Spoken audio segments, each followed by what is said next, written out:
What's going on, everybody? Welcome to the Ring the Bell Show. Chris Francisco here. Jason and Dean are also with y'all.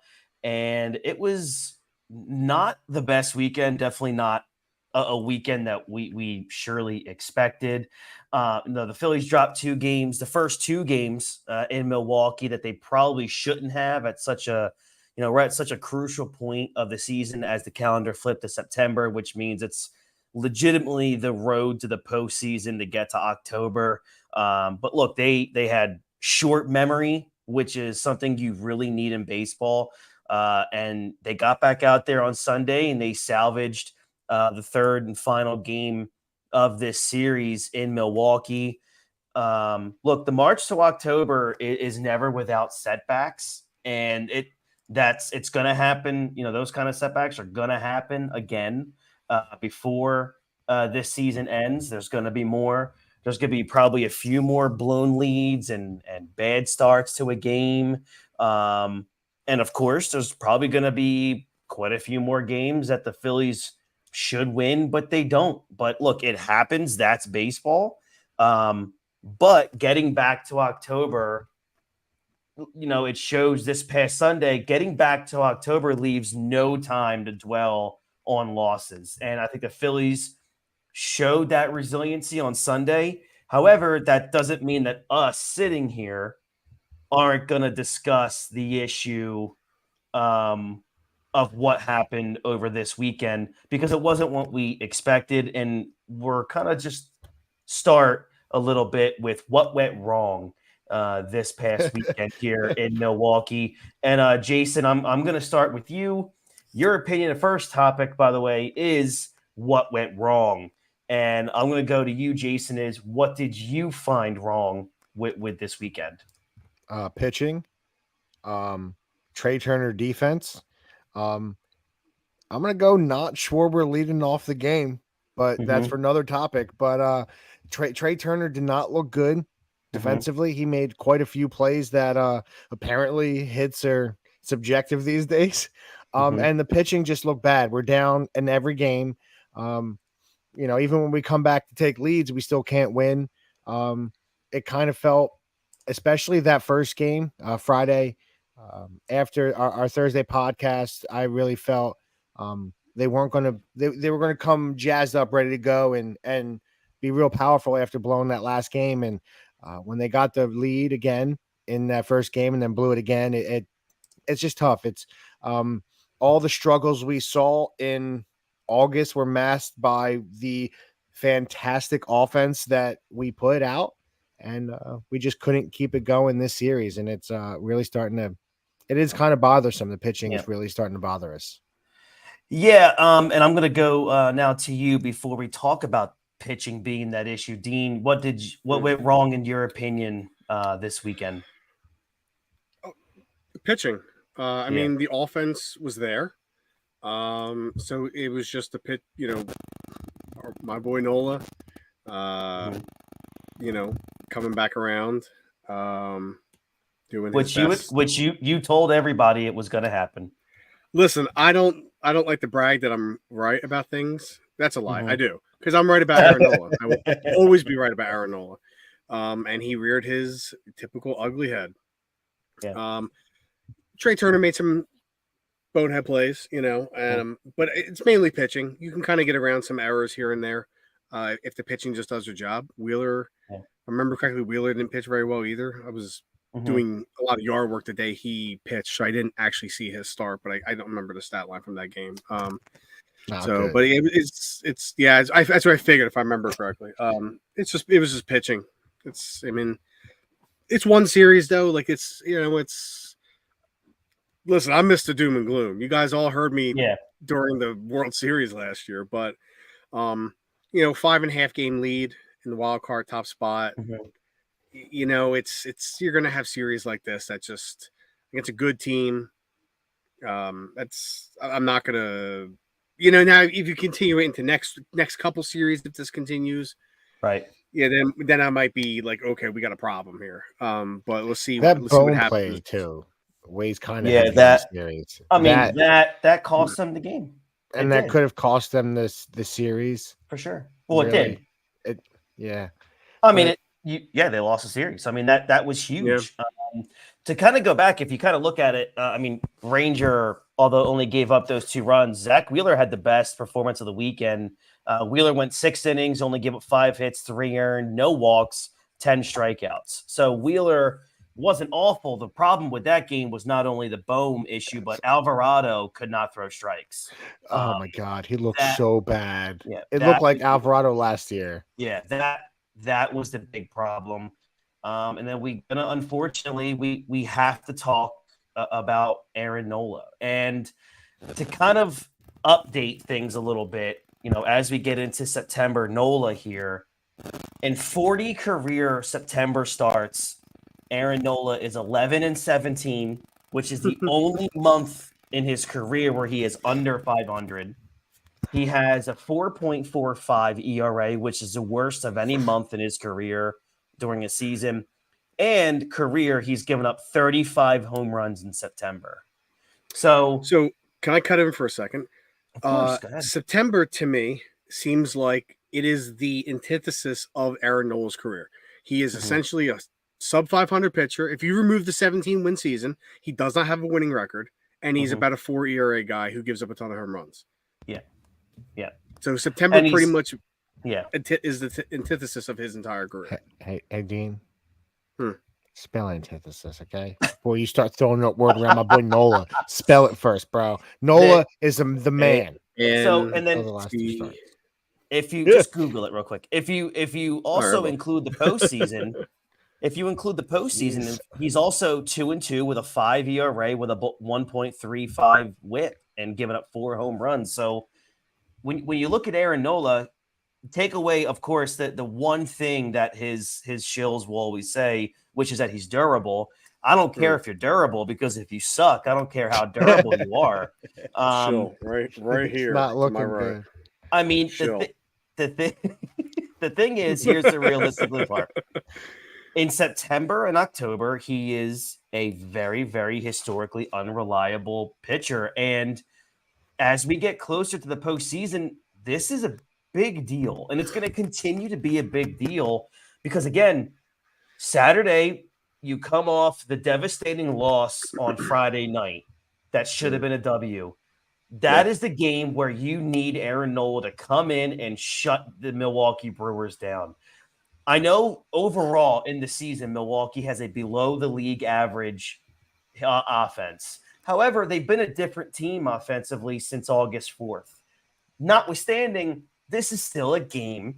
It's September, and you're facing one of the better teams you've faced in a month.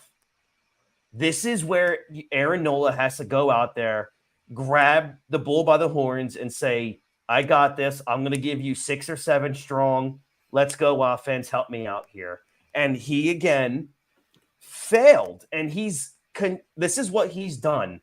I gave him huge credit when credit was due for his last 2 starts. I came on here and I was on social media. And like I always do, I hold myself accountable for things. And I said Nola was tremendous this game and then the one before that.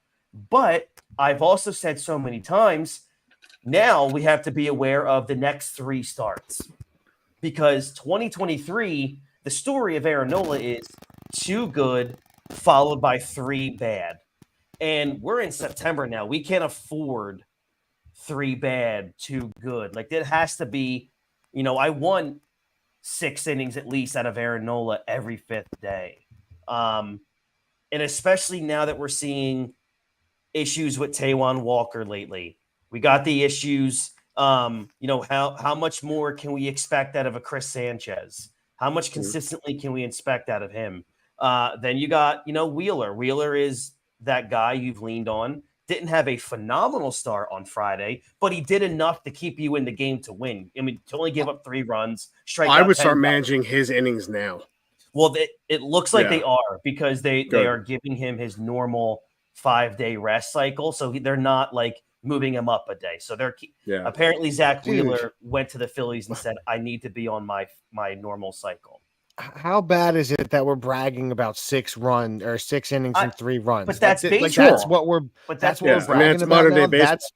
That's what we're at. Like, that's not a World Series team at all. Well, how many pitchers in baseball have starters that go more than 7 every day? That's the thing.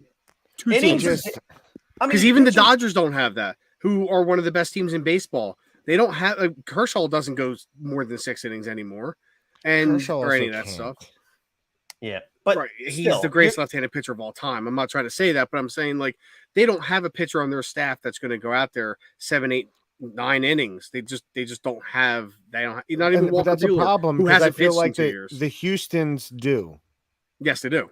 Absolutely. So and we're a team that's contending. I feel like even Atlanta's You're not got wrong. 1 or 2 guys that do. So that's my problem right now is Mhm. I understand in August, everything was sunshine and it was great because the For offense sure. was scoring, team not looking great. Bryce is starting to struggle a little bit. You're hoping that doesn't last too long, but just this pitching is a very big concern. And I'm not, even my NLCS, they're not going to beat anybody in any playoff team with this pitching right now. I agree with you. I mean, it's gonna be a struggle unless they get hot. I mean, look, it's here's also when you look at this team, and I brought this up. I sent because I was walking my dog last night and I was angry and I had things on my mind. Oh, and I forgot to listen to that. It's okay. I'll just say it here. So I look at this team now over.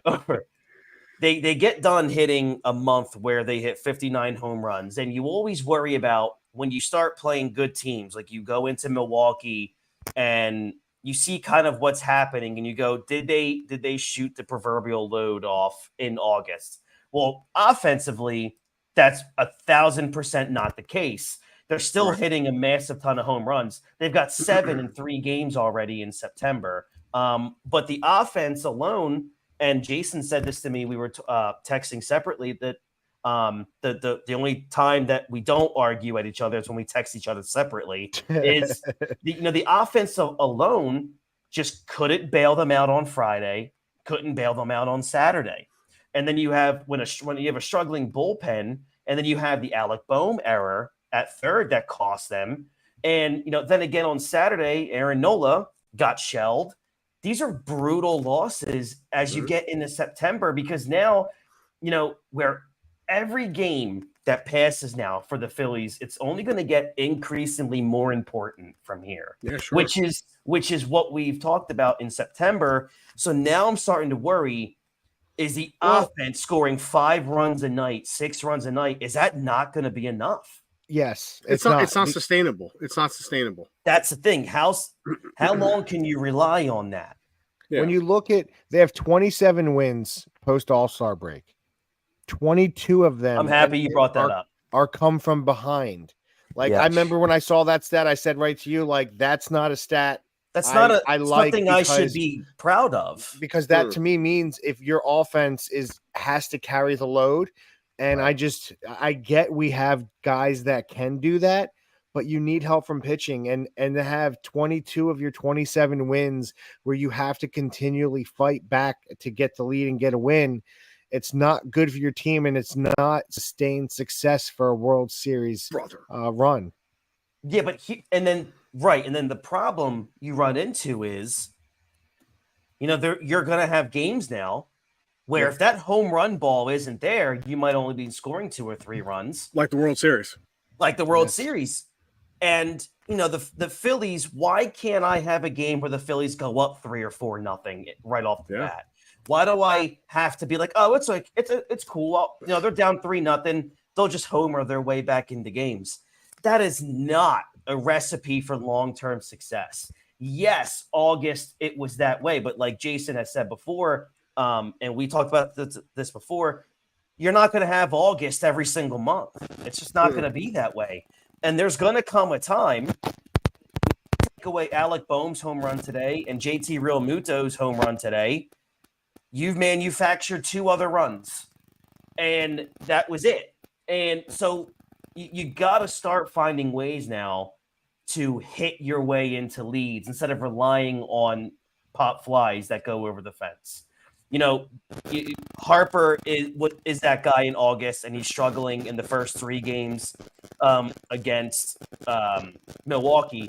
Now you got to hope for, does he go into San Diego and get back and tear the cover off the ball there.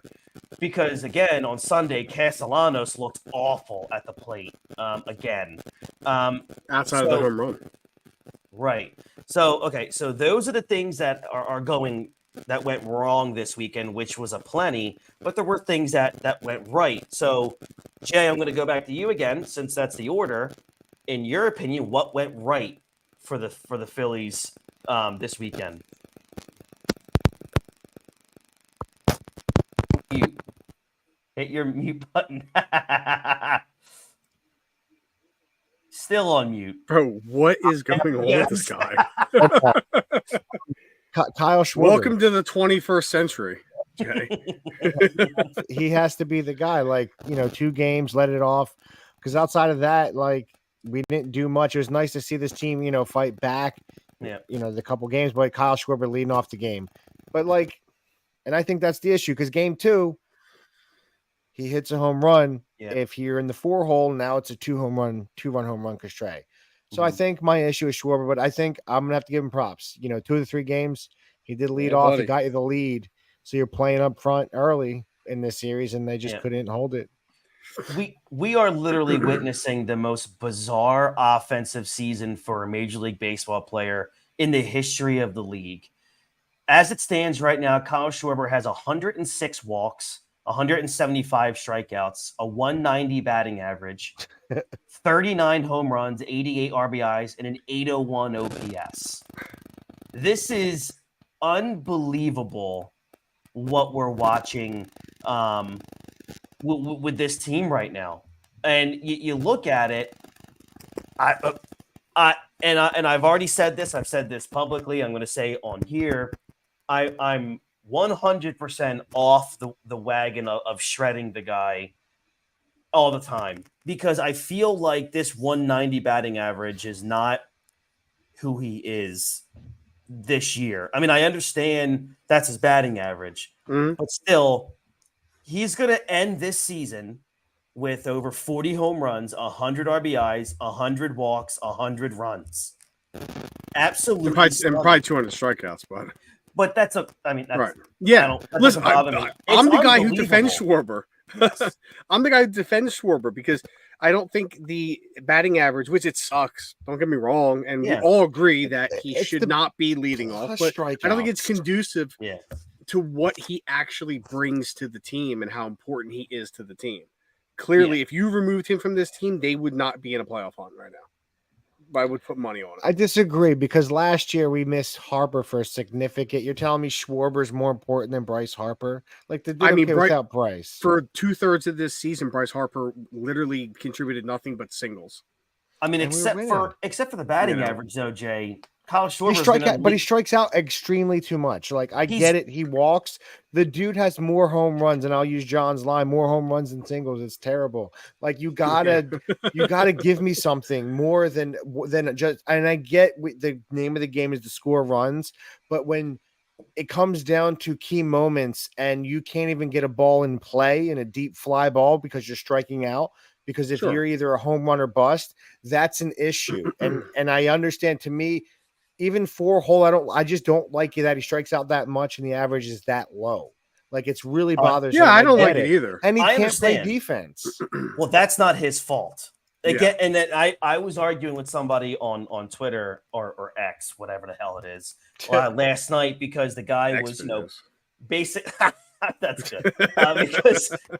Because this guy was, kind of personally attacking Schwarber, calling him, the blob gives up on plays in left field. He's and I'm jacked. I know. And two, he's like farm bred strong, dude. Jason Kent saying Kyle Schwarber isn't jacked. So, you have one, and I replied to the guy, like, did you have this false belief that Kyle Schwarber is quick or fast to where it looks like he can just attack a ball in left field? Like, Kyle Schwarber knows his limitations. Kyle Schwarber knows he should never see an outfield position.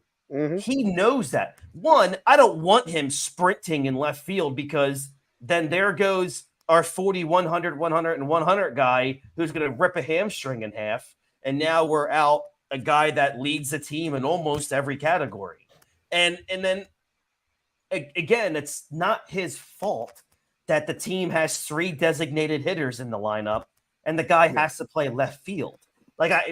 It's not his fault. No, but it's easier. I think it's time for Bryce to be the blame everyday him. first baseman. I don't understand why he's not playing every day at this point. According to in the words of John, Robert is saying that he's still having lower back difficulty playing first base. I don't know how much of that I can believe because he's hitting baseballs at 115 miles per hour. So I'm not necessarily sure what first base my whole does. thing is this: if you can play first base one day a week, you can play it every day a week. I think he should play at least 3 days a week. That's the thing. I think if his back doesn't bother him one day of the week, it can bother him. It cannot bother him the rest of the time that I mean, okay, maybe not every game, but it should be the inverse. He should be playing first base more than he's DHing, and he's still DHing more because Schwarber is a defensive liability in left field. Yeah, so you'd be better off not having anybody in left field and just playing with 2 outfielders.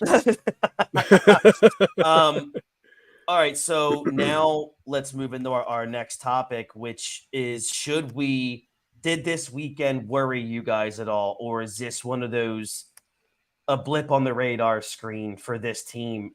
Dean, I'll start with you. Did this worry you at all? I don't think so, but it's not because I want to say it's a blip on the radar. Mm-hmm. It's because for 5 years I've been preaching that the Phillies don't have good enough pitching. Yeah. So, they have good pitchers, but they don't have I'm going to win a World Series pitchers. So this is just who this pitching staff is. They are guys who are major league. They're good outside of Aaron Nola. They're good major league pitchers, who will get the job done. Half the time, 3/4 of the time. But they have those games in them that they will give up 3, 4, 5, 6 runs, and that's just what kind of we ran into these past couple days.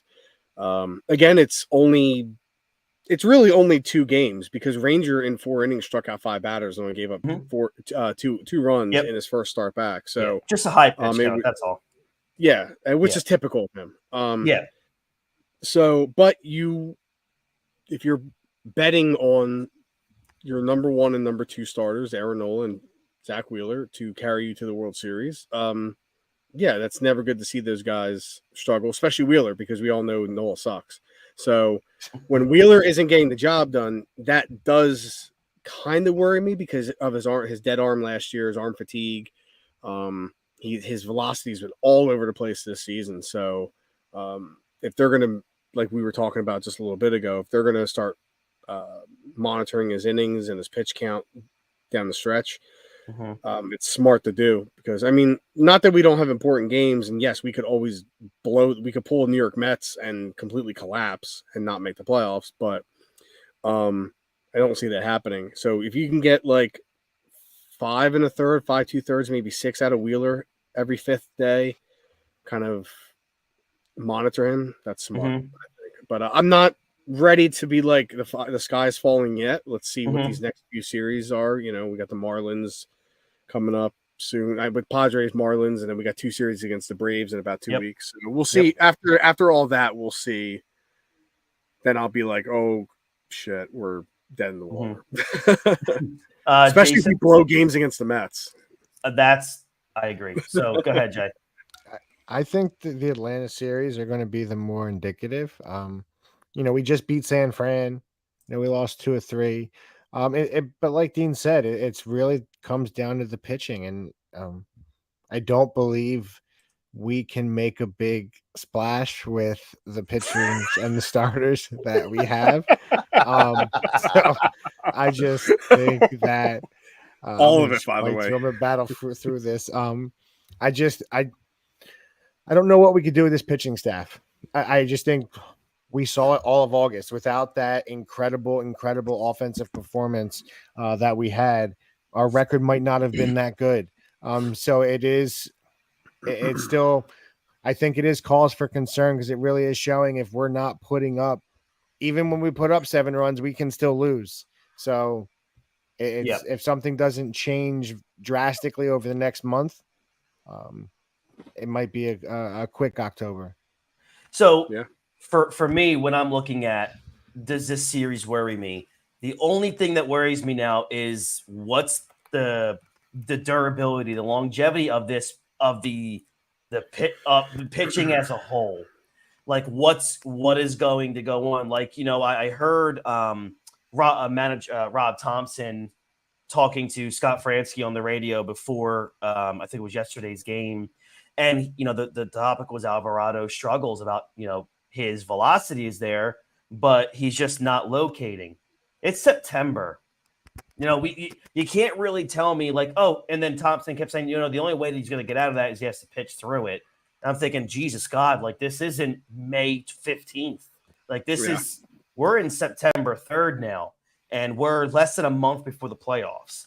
And we're talking about one of your number 1, number 2 relievers now having a problem finding the plate with that velocity being where it's at.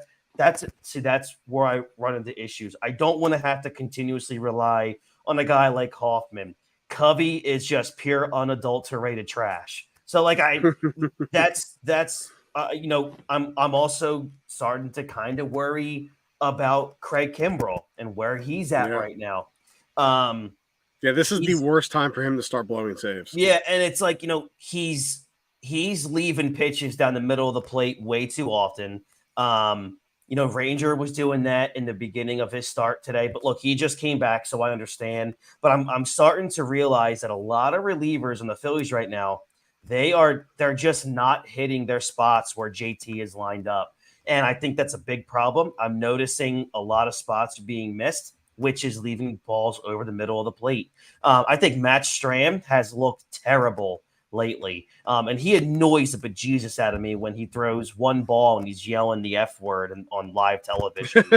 And, he got real lucky. I don't know if you guys watched today's game, but boy, was he getting really good calls by the umpire in that 8th inning. Jay, I don't know if you saw those outside pitches. Boy, was he getting helped out today. Or else that, he left with bases loaded in that 8th inning. Oh, yeah. And I'm thinking, and that at bat to, Carlos Santana was scary, but that one before that, holy cow, like if he wasn't leaving it over the middle, he was getting such gracious calls by that umpire and those on the outside corners there. But still, Strahm is worrying me. Alvarado, and Dean, you're right. Kimbrell being where he's at right now in September, if you want to win a World Series, you need Craig Kimbrell to be that lockdown closer that he was in the beginning of the year into the middle of the year. And we just got to see where he gets back there. He gave up another hit or so in today's game in the 9th inning.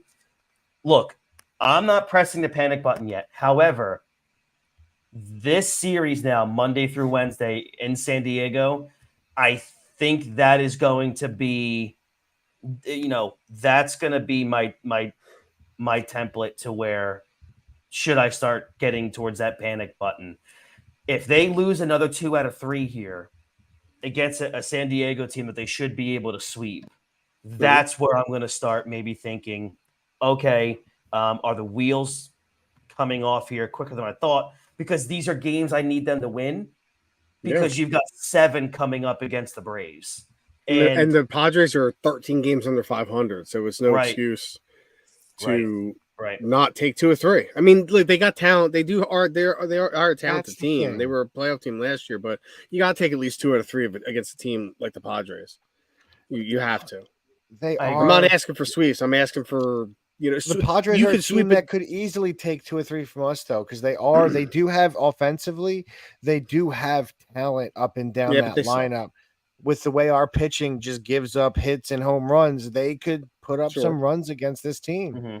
Yeah, but if you want to win, you're a playoff team. They're not. You need to at least take 2 or 3. Look, you can sweep game teams like the Mets because the Mets are an awful team. The Padres, like Jay said, they do have the talent. So okay, take 2 or 3. You're the better team. Take 2 or 3. That's all I'm asking for. As it stands right now, the Phillies are 75-61 after wrapping up this weekend's 3-gamer. They hold a 2.5-game lead over the Cubs for that top NL wildcard spot and have a 5-game cushion over the Arizona Diamondbacks, who are in third. And like we said earlier, man, outside of one more series against the Braves coming up next week, the Phillies' last run of opponents consist of the Padres, which is coming up now. Then they have the Marlins, Cardinals, Pirates, and of course, the Metting Mets at home in late September. And then they're on the road to close out the rest of the 2023 regular season schedule. So again, like this, there are the concerns. You have Nola.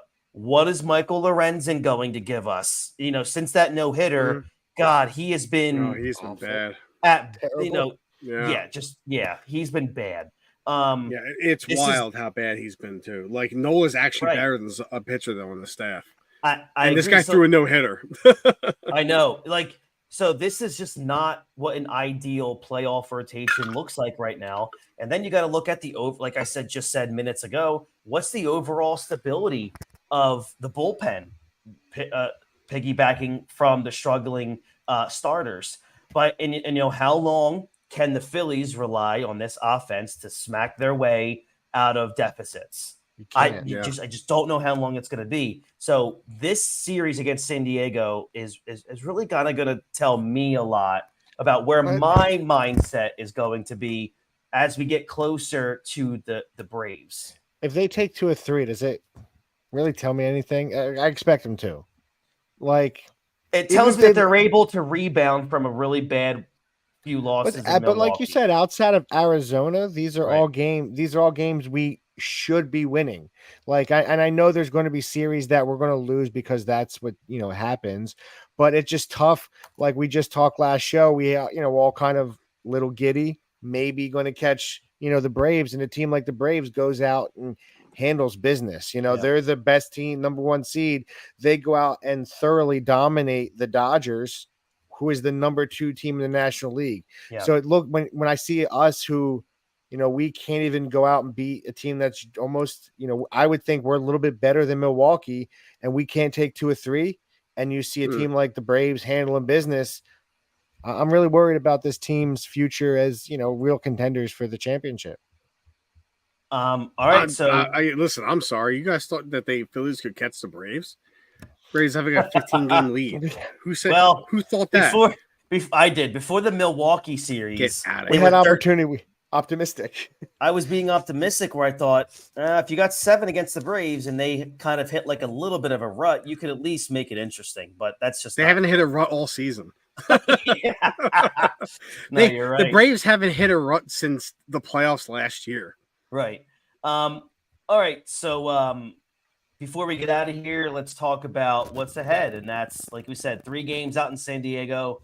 And the Phillies come home after an off day Thursday for a 3-game set against the Marlins before that massive 3-gamer against the Braves. But before we get to the Braves over a week from now, Jay, what are your expectations and predictions for the 6 games this week? 3 against the Padres, 3 against the Miami Marlins. Expectations is 4-2. Okay. You can't look past either one of these teams. I feel like the Marlins, they always play us tough. Yep. No matter their win, good, bad, terrible, they always play us tough. So we can't really look past either one of these teams and really look at the Braves because, like Dean just stated, we're so far back they don't matter. Mm-hmm. We need to try to stack series, and I would like to see them rebound from this terrible weekend, and really just smack down, take the first 2 quick, and get it done with. But yeah, I do expect them to go at least 4-2 would be. Anything less than 4-2 would be a disappointment. So Dean, are you on that 4-2 wagon? I am. That's exactly what I expect them to be. Anything better is awesome. It'd be great if they went 6-0 or 5-1, but I don't want to see you lose these next 2 series. These are teams that you should beat, that you are better than, and if you want to make look like you're serious, going, as we hit these final weeks of the season. Yep. These are teams you have to take these series. If you're not going to sweep them, you got to take 2 or 3, or 3 or 4, whatever the series would be at the time. It just happens to be 2-3 game series. So 4-2 is what it needs to be at bare minimum. I agree with you. I think anything other than 4-2 is massively disappointing. So you should definitely should see a significantly better week here. Let's hope the offense with certain players. Let's hope Harper gets back on his normal track beginning in San Diego Monday night. All right, so that wraps us up here. Again, head over to all of our socials at Ring the Bell 856 for YouTube, Instagram, and Twitter. We'll be back here Wednesday night, immediately following following right around 8:30, just a little bit after the Phillies wrap up in San Diego.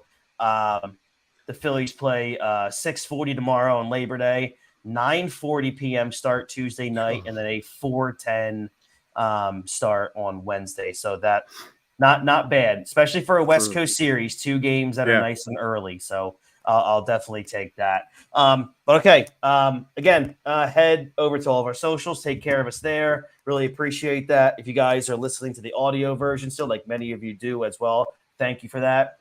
Smash the like button if you're watching or listening on YouTube. That'd be great. And obviously hit that subscribe button. That would be huge for us. Head over to manscaped.com right now. Use our code baseball20 for 20% off and free shipping on your order. And just like that bottom ticker, head over to SeatGeek.com right now. Use our code on the bump for $20 off your very first ticket purchase.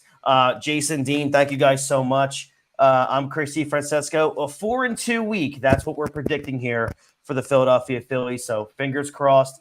We hope everybody has a great Labor Day, and we'll see you guys back here Wednesday night. Have a good one, everybody. And as always, go Phillies.